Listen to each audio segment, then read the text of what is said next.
¿Os interesa mi historia?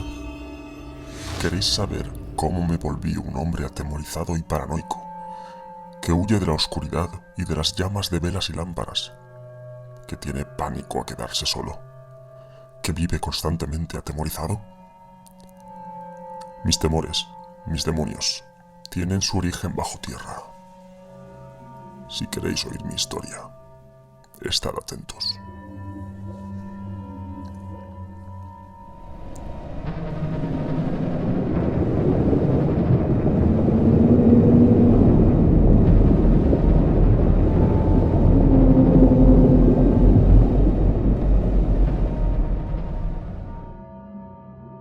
Recuerdo estar volviendo del colegio siendo un niño. Corría el año 1764 y yo tenía 7 años.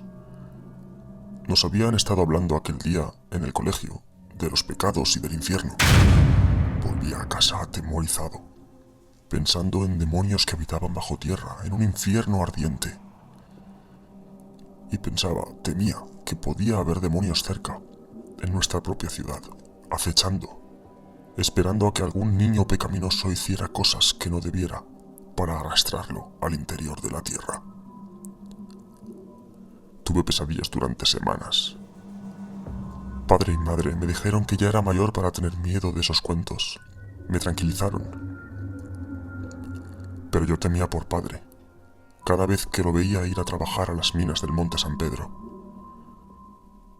Agujeros en la montaña, por donde decenas de mineros bajaban cada día antes de que saliera el sol hasta el interior de la tierra para extraer creta. Casi había vencido aquel temor al averno cuando padre llegó un día sobresaltado.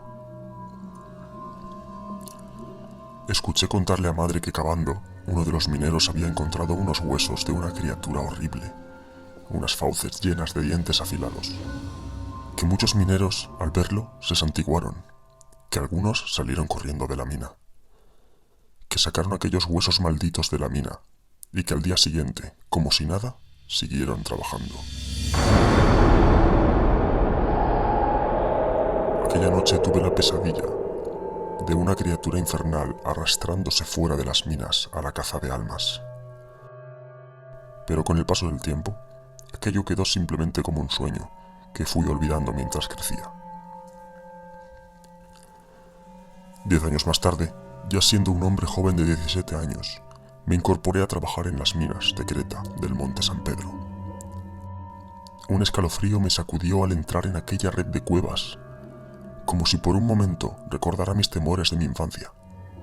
Las sombras que las antorchas proyectaban me jugaban malas pasadas, o eso me decía a mí mismo. Puede que hubiera algo siniestro jugando con mi cordura. La primera semana de trabajo fue tan dura y llegaba a casa tan agotado que no volví a pensar en demonios acechando. Tardé semanas en acostumbrarme a un trabajo tan agotador. De vez en cuando oías comentarios de otros mineros que decían haber encontrado algún hueso. Aquella roca parecía estar maldita, plagada de despojos de criaturas del averno. La primera vez que yo mismo encontré huesos mientras cavaba, el corazón me dio un vuelco, se me encogió el estómago y no pude conciliar el sueño aquella noche. Pero eran apenas un par de costillas. No resultaban muy amenazadoras, pero que aparecieran allí, en las profundidades de la montaña, no auguraba nada bueno. Con el tiempo me fui acostumbrando, y ya ve, 6 años después ya no sentía ningún temor de las cuevas bajo la montaña. Cada día bajo a la galería y me pongo a trabajar. Soy un hombre honrado, tengo una familia que alimentar y no me la juego. No bebo antes de bajar a la mina, a pesar de que algunos mineros necesiten el apoyo de algún licor para pasar ese mal trago. Pero no, yo no. Mi cabeza está donde debe estar, sin engaños producidos por dulces licores o vinos, o al menos sin engaños que yo mismo haya podido infligirme. Puesto que ya hice mención a cómo las luces y sombras de las antorchas parecían esconder los juegos siniestros de demonios del averno, que se complacían en jugar con nuestra mente tras haber sido despertados de su letargo por nuestra labor minera. Cuán grande fue mi desdicha Cuando con aquel golpe de martillo se abrió aquella grieta en la dura roca, incauto de mí, fui a retirar la parte que quedaba separada. Mi estómago se encogió, sentí escalofríos por todo el cuerpo y sentí como las luces y sombras de las antorchas se reían de mí. Unas fauces llenas de dientes afilados, una boca infernal de las profundidades de la mina, escapada del averno mismo, me había encontrado, y los diablos de las llamas se reían y bailaban por mi estupidez y mi condenación, y sentí cómo me llevaban y me desvanecía.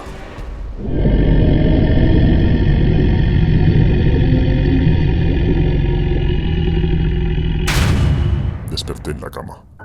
Me dijeron que me había desmayado de la impresión de encontrar aquellos huesos. Dijeron que eran unas fauces como las que habían aparecido más de 10 años antes, cuando mi padre trabajaba en la mina. Y que la voz había corrido por todo Maastricht, hasta que un médico del ejército, ya retirado, llamado Johann Hoffmann, se había interesado por aquel hallazgo, que no era nada sobrenatural ni infernal, sino una criatura antediluviana de interés de los naturalistas y eruditos. Pero desde aquel día no soporto ver danzar una llama en la oscuridad.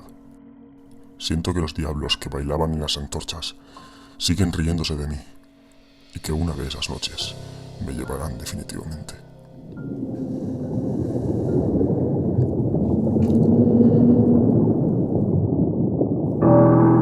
Fue en el Monte San Pedro, en 1764, donde aparecieron los primeros restos de Mosasaurus, los fragmentos de un cráneo que fueron recogidos por el teniente Jean-Baptiste Drouin en 1766.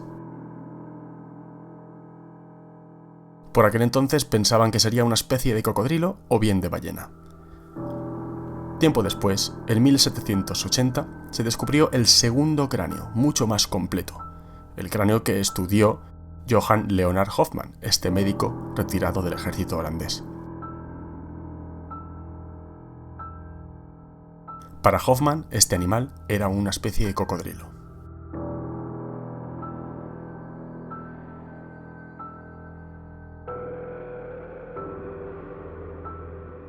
En 1795, tras muchas calamidades, este segundo cráneo llega al Museo de Historia Natural de París, donde Adrian Camper lo reestudia. Encuentra afinidades con lagartos y concluye que debía ser un lagarto marino emparentado con los varanos. Incluso en 1799 discute este tema con Georges Cuvier, y a este le entusiasma este varano, ya que apoya sus ideas de que algunas especies se han extinguido en eventos catastróficos. A pesar de que para entonces el sistema de denominación binomial de los seres vivos ya estaba en funcionamiento, Cuvier nunca designó un nombre científico a esta especie. Y durante mucho tiempo, simplemente se le continuó llamando el gran animal de Maastricht. En 1822, el médico inglés James Parkinson publicó como sugerencia que a este animal se le llamara Mosasaurus, como nombre temporal, hasta que Cuvier se decidiera por un nombre científico permanente y definitivo. Cuvier nunca lo hizo. Sin embargo, adoptó este nombre, Mosasaurus, como género de la especie. En 1829, el paleontólogo inglés Gideon Mantell, célebre descubridor de Iguanodon y de Ilaeosaurus, añadió el epíteto específico Hoffmanni, pasándose a llamar Mosasaurus hoffmanni en honor a Johann Hoffmann.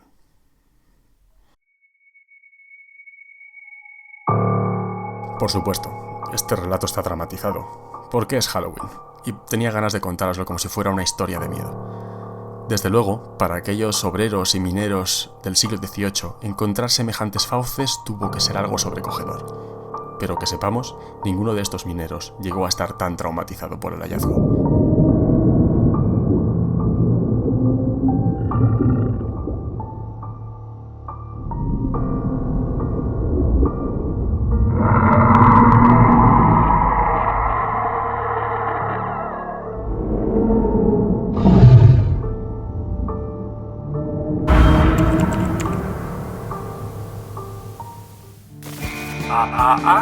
You didn't say the magic word.